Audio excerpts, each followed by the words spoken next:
Entonces empezamos e iniciamos el día de hoy con la clase de español de tercero de secundaria, que recordemos, sigue siendo un repaso de segundo de secundaria. Antes de iniciar el tema que propiamente es del día de hoy, les pido por favor a los que se están conectando, ¿quién nos ayuda con la respuesta a las tareas de ayer? ¿De qué trató el video? ¿Quién me dice?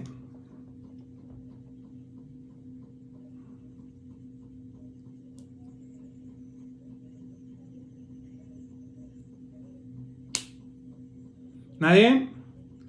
De los que pueden ya usar su micrófono, ¿de qué trató el video? Que también les dejé en Classroom la liga para que lo pudieran ver completo. ¿De qué trató? ¿Se escucha? Sí, sí se escucha.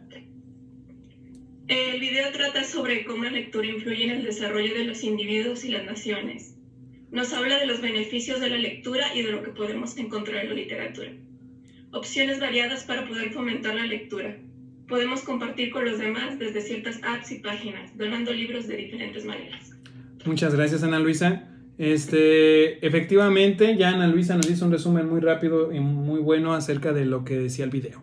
El video hablaba acerca de la importancia y lo que conlleva la lectura y los beneficios de la misma y el impacto que tiene de manera general en una sociedad, de generar personas críticas, generar personas que no se queden solamente con lo que los maestros o lo que viene siendo la misma sociedad nos dice, personas que leen 46 libros al año, que publican libros por lo menos una de cada 10, y lo más interesante que también venía en la lectura, en el video acerca de la importancia de la lectura, pues viene siendo lo que es que la lectura nos da la oportunidad de pasar de leer a escribir, ¿sí? Y que la señorita también mostraba algunas formas de generar que todas las personas leamos o que la mayor parte de la población leamos con algunas, podemos llamar estrategias, que muchos de los alumnos han dicho que no creo que sirvan porque nuestro pueblo, es decir, nuestro país no está preparado para regalar libros y leerlos o poner libros en la calle y que otra gente los respete. Puede ser que sea cierto, en nuestra sociedad todavía no estamos preparados para compartirnos de esa manera, pero creo que poco a poco, a ensayo y error, podríamos comenzar con libros sencillos, con libros no tan caros, si a lo mejor eso es lo que duele, pero con libros pequeños y baratos podemos comenzar este tipo de estrategias, ¿no? Y lo último, ¿quién me habla acerca de Octavio Paz? A ver, de las biografías que encontraron del autor mexicano, ganador del premio Nobel. ¿Quién me dice? Fue un poeta, ensayista, dramaturgo. Ok, fue un poeta, ensayista y dramaturgo. ¿Qué más? ¿Quién me dice más? Diplomático mexicano. Ok, diplomático mexicano, ¿verdad? ¿Qué más? ¿Alguien más aparte de Vane? Muchas gracias, Vane. Ya pude recordarte, Vane. Bien, a ver, ¿alguien más? Ahí vemos a Joel, por ahí vemos a Kevin, ¿verdad? A Mauricio, Nieves. Prendan sus cámaras, muchachos, hombre, pues nomás veo F, no sé quién sea F. ¿Alguien más? Noelia, Denise. ¿Nadie? No, pues sí, todo eso que investigaron es correcto acerca de Octavio Paz, ¿verdad? Y nos vamos a quedar con Octavio Paz como la idea que queríamos transmitir acerca de por qué investigar a Octavio Paz es porque es un mexicano, un autor mexicano de esta época del boom latinoamericano, ¿sí? Que no solamente podemos decir que su impacto ha sido que haya ganado un premio Nobel de la literatura, sino que empezó a escribir diferente y empezó a hacer que las personas nos cuestionáramos muchas cosas. Una de sus obras más famosas, Laberinto de la Soledad, nos hace una descripción de cómo es el mexicano de esa época y que si lo leemos actualmente pareciera ser muy similar al mexicano del siglo XXI con las condiciones diferentes que tenemos, pero muy similar al mexicano de los años 50. Les recomiendo que lo lean. Lean el capítulo número 2 que se llama Máscaras Mexicanas. Eso lo dejo a la libertad de que lo hagan. Pero lean el capítulo número 2 que se llama Máscaras Mexicanas del libro Laberinto de la Soledad, que lo pueden encontrar como PDF en internet. léanlos, son como 15 páginas y van a darse cuenta de cómo describe al mexicano y los roles del mexicano y cómo no es muy diferente al mexicano actual en cuanto a su comportamiento social. Entonces está muy padre. Bien, pero el tema del día de hoy que nos pide la Secretaría recordar, ¿sí? Y que recuerden que a partir del próximo lunes, iniciamos con temas ya propios de su libro de tercero de secundaria, ¿sí? Que qué bueno que les tocó todavía el plan 2011, porque a mí me gustan más los proyectos del plan 2011. Pero vamos a hablar sobre la brevedad es el alma del ingenio. En otras palabras, el resumen. Ustedes ya hicieron una actividad donde investigaron sobre lo que fue la conquista de México, ¿se acuerdan? Que buscaron 2 libros de texto que compartimos en clases en 3 equipos, o eran 2 equipos, no recuerdo con exactitud, y que recuerdo que ustedes subrayaron las ideas principales, ¿sí? Checamos las ideas principales entre todo el grupo sobre un texto y luego ustedes se hicieron el mismo ejercicio ya sobre el texto que trajeron cada equipo. También recuerdo que hubo equipos de estos grados que no trajeron información, otros que copiaron la información, etc.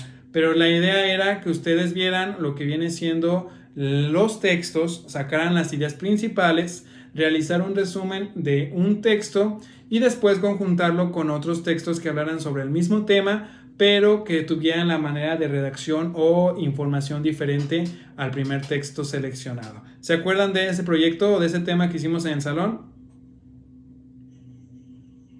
Si quieren, nomás muevan la cabeza y digan sí o no. Ni me acuerdo, profe. Ok, gracias, Joel. Creo que las que tienen su cámara encendida como Ana Luisa y Vanessa creo que no se acuerdan porque sus caras dicen sabe. Entonces, pero eso lo hicimos en el salón de clases, yo lo recuerdo. Pues es que estuvimos muy poquito tiempo. Bueno, ya casi vamos a acabar, pero bueno. Entonces, vamos a hablar ahora sobre qué es un resumen, ¿sí? Y recuerdo que les dije los puntos o los tips para poder hacer un resumen, ¿sí? Pongámoslo así en su libreta, los que ya tienen su libreta del tema del tema del día 8 de septiembre, tips para hacer un buen resumen, ¿sí? Así puede ser. Tip número 1, se los comparto, ¿sí? Ustedes lo escriben o lo redactan a manera como vayan obteniendo la información que el maestro está en estos momentos compartiendo. Y el tip número 1 es el párrafo primero generalmente en un texto es de introducción. Por tal forma, en ocasiones puedes omitirlo, ¿sí? Entonces, el primer tip para hacer un resumen no es agarrar tu marca textos y subrayar todo el texto. Lo primero es checar si el primer párrafo se parece al título.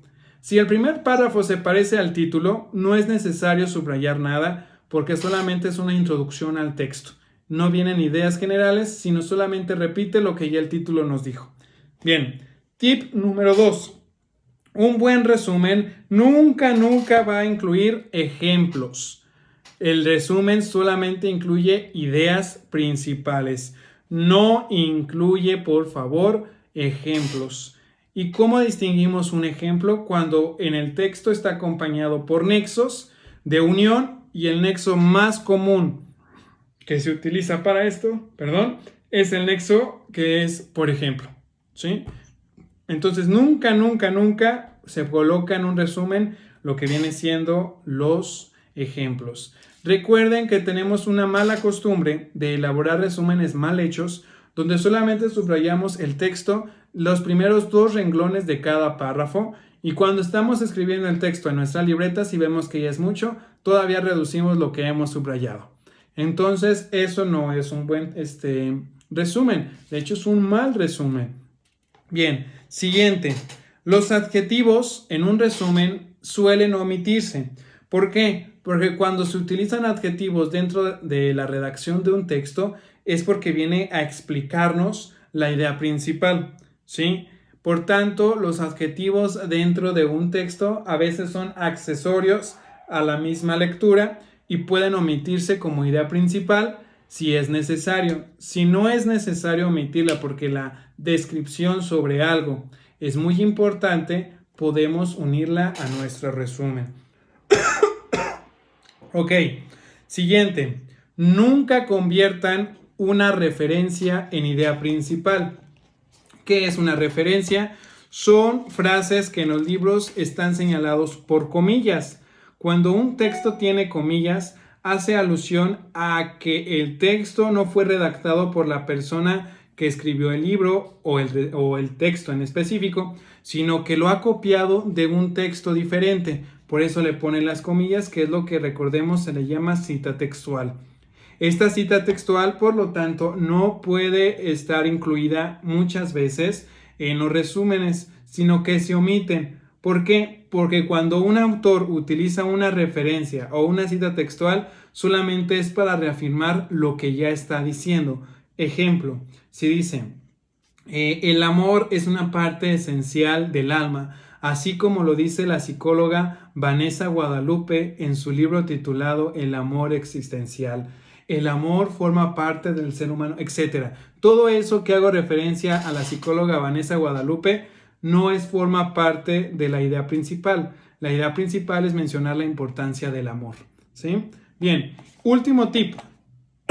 Los tips que también debemos de tomar en cuenta es que si el autor utiliza palabras domingueras, ¿sí?, o latinismos, que son palabras que están escritas todavía en el idioma latín, podemos omitirlas. Una, si desconocemos el significado de la palabra en español, no es necesario que la pongamos. Dos, cuando utiliza el autor este estilo de expresiones es para poder generar un impacto de mayor trascendencia en el texto, como para adornar más el texto y que el texto se vea como más importante. Pero generalmente la idea principal que quiere transmitir la dice antes de utilizar estas expresiones, ¿sí? Hasta aquí. ¿Alguna duda de las 5 tips para hacer un buen resumen? Ok. Bien, siguiente punto. ¿Cómo hacer un buen resumen? Para hacer un buen resumen, niños, yo les recomiendo lo siguiente, que puede ser considerado como algo muy tardado, pero en realidad no es algo tardado. Es algo que ustedes y yo, y todos los estudiantes deberíamos de tomar en cuenta para no equivocarnos al elaborar un resumen. Primero, es una lectura general del texto sin subrayar absolutamente nada, ¿sí? Siguiente, una lectura donde especifiques las palabras que no entiendes, ¿sí? Palabras que pueden ser entendidas a partir del contexto de la lectura, no es necesario que las subrayes, pero las palabras que no entiendas, sí es necesario subrayarlas y buscarlas en un diccionario. Con el tiempo ya no va a ser necesario que las escribas los significados dentro de un texto, dentro de una libreta. Ya nada más sea que tú busques la palabra, sepas el significado y vuelvas a hacer una tercera lectura encontrando las ideas principales del texto, que probablemente ya a estas alturas ya encuentres de manera muy sencilla, al saber que es la tercera lectura del texto, las ideas principales. Siguiente, mientras haces el subrayado de las ideas principales, puedes hacer anotaciones al margen de la hoja o del libro. ¿Qué significa esto? O hacer uso de post-it. Es decir, que al margen de la lectura, en los espacios en blanco que quedan a los lados, puedas hacer anotaciones para que tú puedas tomar en cuenta que si después de que quieras anotar el texto ya se te olvidó de qué trata, de alguna manera la anotación te dé la oportunidad de recordar el contenido del párrafo o por qué subrayaste ese fragmento del texto, ¿sí? Una vez que ya leíste por primera vez. Segunda, hiciste una relectura buscando las palabras que no entendiste. Tercera, realizaste la última lectura de las ideas principales, ¿sí? Y esta lectura de las ideas principales, ya hiciste anotaciones al margen de de libro o de la libreta, podemos asegurarnos que probablemente tengas un buen resumen, ¿sí? Pero, ¿cuál es el error que cometemos la mayoría de los estudiantes? Es solamente tomar nuestro marcatextos y subrayar. Bueno, hay personas que no necesitan marcatextos, requieren brocha, porque subrayan muchísimas cosas en sus cuadernos, por lo tanto, o en sus apuntes. Por lo tanto, la persona que subraya todo el texto, definitivamente no sabe leer, 2, no sabe identificar las ideas principales Y 3, debería de cuestionarse acerca de si es necesario buscar nuevamente, aprender desde primaria cómo identificar las ideas principales. O última, es un flojo o una floja, perdón por la expresión, pero que no le gusta hacer las cosas y los hace al ahí se va, ¿sí? Entonces ustedes nunca cometan eso. Puede ser más tardado el método que yo les estoy diciendo, y sí, es muy tardado, pero tendrás una mejor comprensión de la lectura. Ahora, con el paso del tiempo no va a ser necesario que hagas tantas lecturas. Yo considero que con 2 lecturas que hagas con el paso del tiempo, una lectura general donde ya vas identificando palabras que no conoces, las vas buscando, y en la segunda lectura ya vas subrayando, ya conoces más comprensión porque las palabras que no conocías ya sabes el significado, y aparte de eso, ya realizas acotaciones. Con el tiempo, estas actividades que parecieran muy monótonas y muy cansadas una tras otra, vas a ir haciéndolas de manera más rápida. Pero para ello se requiere constancia y que este método lo repitas constantemente cuando te dejen trabajos de este estilo. Y así vas a evitar el que el maestro te pregunta de qué trató el texto y tú no sepas absolutamente nada porque solamente copiaste literalmente y no comprendiste lo que te dejaron de tarea, ¿sí? ¿Alguna duda? Bien, entonces, si no hay alguna duda, el trabajo va a ser el siguiente. Van a buscar lo que viene, fíjense bien, van a buscar su libro de... ¿Todavía tienen sus libros del año pasado? Sí. Alguien que no los haya tirado, espero que no los hayan tirado todavía. Van a buscar lo que viene siendo su libro de cívica y ética, ¿sí? Fíjense bien, su libro de cívica y ética, ¿sí? Si no tienen el de cívica y ética, pueden usar el de física o el mismo libro de historia. Uno de esos 3 que es los que tienen más lecturas, ¿sí? Entonces, escojan uno de esos 3 libros, que ojalá todos tengan en casa, donde venga una lectura, ¿sí? Por ejemplo, que inicien un tema, que de preferencia sean temas que no alcanzaron a ver porque nos fuimos a casa, para ver que ustedes puedan recordar mejor esos contenidos, ¿sí? Entonces van a buscar su libro, escogen un tema que no hayan visto directamente en el salón por cuestiones del COVID, leen el texto y van a hacer lo que acabo de decir. No lo van a transcribir. Van a tener su libro, por ejemplo, aquí yo tengo el libro de primero de secundaria de español. Su libro, por ejemplo, tenemos esta lectura, van a leerla, ¿sí? Si hay palabras que no entiendan, las subrayan con lápiz, ¿ok? Buscan el significado, si quieren escribir los significados, los ponen. Si no, yo voy a creer en ustedes, aunque los recomiendo que mejor se los apunten para que no me mientan, ¿sí? Aquí al margen pueden escribir significados resumidos o sinónimos para que ustedes sepan qué es. Vuelven a leer el texto subrayando las ideas principales, ponen anotaciones al margen para recordar de qué habla, y esa hoja, ¿verdad?, subrayada es lo que van a mandar de tarea. ¿Sí entendemos? O sea, no van a copiarlo a la libreta. Solamente vamos a realizar el ejercicio de leer, de buscar palabras y de subrayar ideas principales. ¿Sí entendemos? ¿Sí? Bueno, entonces esa va a ser la tarea del día de hoy. Les voy a repetir lo mismo que les digo a todos los grupos y que ya les he dicho muchas veces, pero hoy se las quiero recordar en la clase y también al video que les voy a mandar la liga, o a ver si podemos ahora sí comprimirlo. Niños, por favor, ténganme paciencia, tengan mucha paciencia. ¿Por qué? Porque entiendan que no es lo mismo ser maestro de secundaria que ser maestro de primaria. El maestro de primaria tiene a su cargo un grupo de 35, 40 niños y se dedica solamente a ellos, ¿sí? Mientras que ustedes saben que ya tienen experiencia porque son de tercero, los maestros de secundaria tenemos muchos grupos del mismo número, ¿sí? Tan solo su maestro Aguas tiene 13 grupos, ¿sí? Entonces 13 por 35, 32, que ahorita los grupos de primero son de 37 y tengo 5 de primero.